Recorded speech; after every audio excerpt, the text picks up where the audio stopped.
بسم اللہ الرحمن الرحیم۔ السلام علیکم ورحمۃ اللہ وبرکاتہ۔ ناظرین، آپ دیکھ رہے ہیں ازمودہ وظیفہ۔ آج ہم آپ کو ایسا عمل بتائیں گے کہ ایسی پریشانی جس سے نکلنا ناممکن ہو، یعنی ایسی پریشانی کہ انسان اس میں مبتلا ہو جائے اور اس سے نکلنا اس کی عقل کے مطابق، یعنی اس کی عقل کے لیے محال ہو۔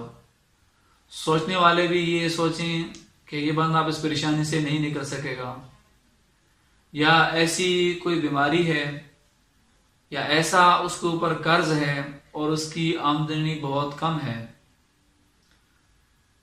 اور دیکھنے والے، سوچنے والے سب یہ کہہ دیں کہ اب یہ بندہ، اب اس بندے کے لیے ہلاکت کے سوا اور کچھ بھی نہیں ہے، اب یہ ہلاک ہوگا اور یہ اب زندگی میں جی نہیں سکے گا۔ یعنی خدا نخواستہ ایسی پریشانی میں جب بندہ مبتلا ہو جاتا ہے، اس سے نکلنے کے لیے کون سی ایسی آیت ہے کہ جب اس کا ورد کرے اور وہ نکل جائے۔ میں آپ کو مثال دیتا ہوں، جیسے مچھلی کے پیٹ میں تھے، آپ مچھلی کے سمندر میں، یعنی ایک سمندر کا اندھیرا، دوسرا مچھلی کا پیٹ کا اندھیرا۔ بظاہر اس مچھلی کے پیٹ سے باہر آنا ناممکن تھا، مشکل نہیں تھا، ناممکن تھا۔ اسی طرح اگر بندہ دنیا میں کسی مصیبت میں پھنس جاتا ہے، کسی مشکل کا شکار ہو جاتا ہے، اور ایسے مصائب اور ایسے آلام اور ایسی آزمائش کے اندر مبتلا ہو جاتا ہے کہ وہ اس سے نکلنا اس کی عقل میں نہیں ہوتا، اس کی عقل یعنی جواب دے جاتی ہے کہ اب اس مصیبت سے یہ نکل نہیں پائے گا۔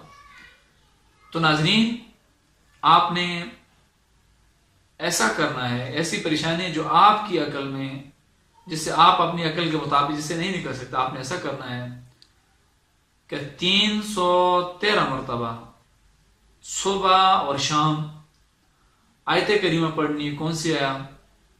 کہ لا الہ الا انت سبحانک انی کنت من الظالمین۔ بڑی عظمت والی آیت ہے۔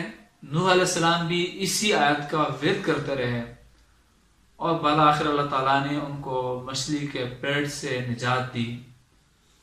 اسی طرح اگر آپ یا آپ کا کوئی چاہنے والا خدا نخواستہ ایسی پریشانی میں مبتلا ہے جس سے وہ نکلنا چاہتا ہے، لیکن اس کی عقل کہہ رہی آپ یہاں سے نہیں نکل سکتے، تو وہ اس آیت کا ورد کریں تو انشاءاللہ العزیز۔ لیکن یقین شرط ہے، اگر یقین کامل ہوگا تو ضرور بضرور اس پریشانی سے، اس مصیبت سے، وہ اس گناہ کی دلدل سے وہ ضرور نکل جائے گا۔